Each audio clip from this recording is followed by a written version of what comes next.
um ano. Tem quase um ano que eu não lavo esse carro. Vem em mim. Você tá me zoando, velho. Empenhado aí. Racionamento é isso. O racionamento aí, todo mundo empenhado aí pra poder fazer um Acaba não, melhor, chovendo. Aí, ó. Meu parceiro tá aí, ó, aproveitando a água da chuva. Vamos levar um sabonete aqui pra aproveitar e tomar meu banho. O que você quer aí, Digão? Sabonete pra tomar meu banho. É, o sabonete ainda pra tomar um banho ainda. Agora pode. Isso aí que economiza água. Aí, não vai esquecer do shampoo não, hein, cara. Tirar essa caspaiada aí, hein.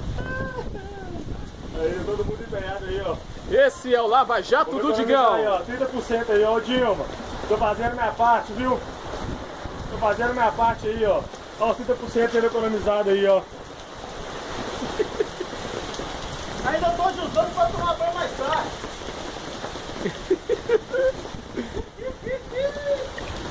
Esse é o Lava Jato do Digão.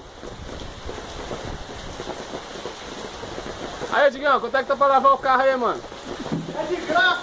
É de graça, Zé? Hoje não paga nada, não? Carnaval é foda, Você né? dá uma geral também? Passa cera também? Fazer o carnaval, aqui gravando.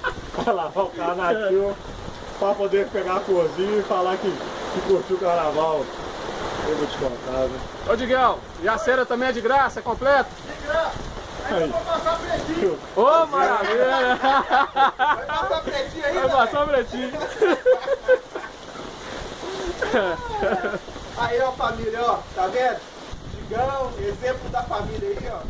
Racionamento de água. Racionamento. Dilma vai dar uma nota 10 pra esse menino.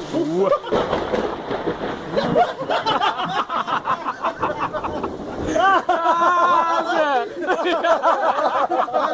Ele veio com relâmpago! Olha o São Pedro. Relâmpago da Queen! Relâmpago McQueen! Cachax! Cadê o teu nome? Cachax! Fala em Cachax aí, ó! Faz o Cachax! Medina? Olha o oi dele! Olha o oi dele! Tá com medo do relâmpago? Tá tremendo de mim.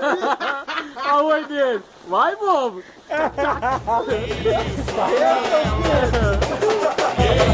o Cachax?